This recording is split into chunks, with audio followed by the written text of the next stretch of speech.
Bonjour la famille, c'est toujours Gilmas. Les étudiants internationaux et affaires de visa, affaires immigration.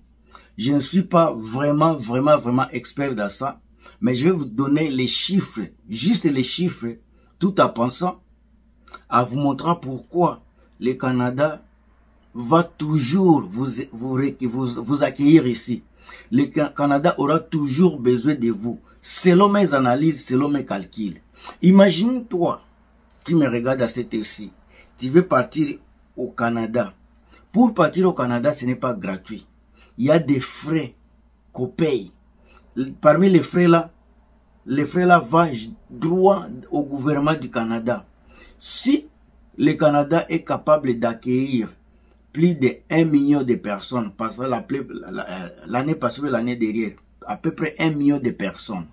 Imagine-toi 1 million de personnes, chacun va déposer, il va faire pour les documents, faire tous ces frais de fonctionnement là. Si quelqu'un arrivait, par exemple, c'est un exemple, à 2000 $, si c'est 2000 $ pour 1 million de personnes, ça fait combien d'argent? Je retourne sur les étudiants internationaux avec un frais minimum à 20 000 $. Ça, c'est minimum 20 000 $ par personne. Si les étudiants sont au nombre de 500 000, multipliez 500 000 fois 20 000 $. 500 000 personnes fois 20 000 $. Cet argent-là entre dans les trésors, je passe trésor public du Canada. Ça entre dans le fonctionnement des trésors publics du Canada. Donc ça, l'argent là n'entre pas dans les mains des personnes privées. Ça, c'est pour les gouvernements. Maintenant, si vous faites le calcul total de 20 000 $ fois 500 000 personnes, étudiants internationaux, vous verrez que ce n'est pas évident que le gouvernement canadien arrête cela.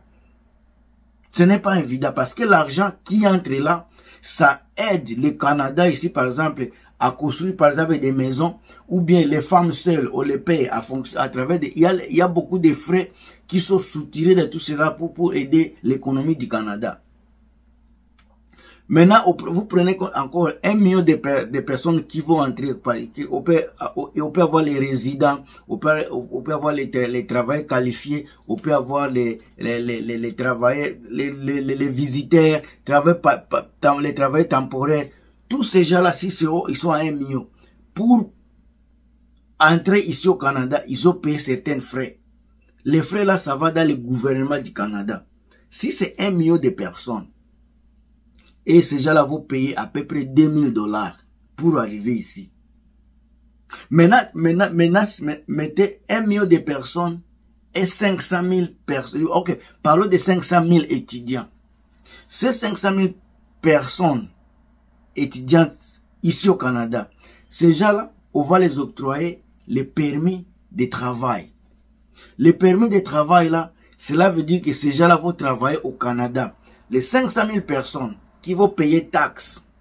Si avec les salaires moyens, disons que par mois, parce que disons qu'ils ne travaillent pas à temps plein chaque jour, ils ont par exemple 80 heures par semaine. 80 heures par semaine. Donc 20 heures par semaine, 20 heures par semaine, donc 80 heures par mois.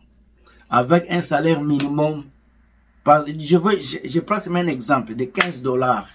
15 $ fois 80 par personne. Si tu prends 15 $ fois 80, ça va te donner combien? Ok, je vais faire le calcul après. Je vais mettre le nombre ici. 15 $ fois 500 000. Ce sont les étudiants. 500 000 personnes fois 15 $. Donc, c'est à peu près 75 quelque chose comme ça. Ça, c'est l'argent que les gens là vont recevoir. Alors là, chaque personne là va payer 12%. Vous pouvez payer les taxes. Les taxes, c'est combien? Ils vont payer combien par les taxes? Et puis, à chaque fois que ces gens là vont acheter les choses, ils seront taxés encore. Parce que ça, le Canada, on te taxe, avant de te donner l'argent, on te taxe. Et puis à chaque fois que tu achètes, on te taxe aussi. Tu paies les taxes encore. Donc, tout cet argent-là entre dans les gouvernements canadiens, entre dans les trésors publics canadiens, dans les secteurs publics du Canada. Il y a tellement beaucoup d'argent que, personnellement, je ne pense pas que le gouvernement peut arrêter juste tout cela brusquement comme ça et dire que, ok, ne venez pas ici. Même le gouvernement qui peut prendre, après le gouvernement qui est là maintenant, ça, si on change le gouvernement, je ne pense pas qu'il y aura un gouvernement qui sera capable d'annuler tous ces programmes-là juste parce que la population en a marre. Parce que l'argent là, c'est l'argent qui va aider le prochain gouvernement également à travailler, à exercer les fonctions très bien. Alors pour moi, mes chers amis, si vous êtes encore partout à l'extérieur du Canada et que vous avez besoin d'appliquer pour venir vivre ici, ne vous fiez pas à ce qui se passe sur les réseaux sociaux. Il y a un gouvernement qui sera là, il y aura l'opposition qui va vous dire ceci, d'autres opposants qui vont vous dire ceci. Alors toutes ces choses-là, ce sont des paroles des politiciens, ce sont des paroles de l'opposition. Mais ces opposants-là, quand ils vont prendre le pouvoir, ils ne vont pas arrêter. Ça, c'est selon moi. Je peux me tromper. Ça sera quelque chose de cauchemar pour moi si ils arrêtaient cela.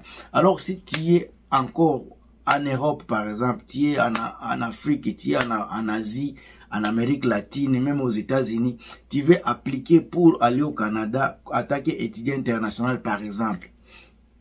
Si tu pensais que c'est au Canada que vraiment il te faut étudier, tu négliges d'autres coins, tu penses que c'est le Canada qui va te donner les meilleures éducations, alors appliquer, s'il y a moyen d'appliquer, applique toujours. Mais avant d'appliquer, il faut bien regarder les provinces et les écoles qui sont dans les provinces là.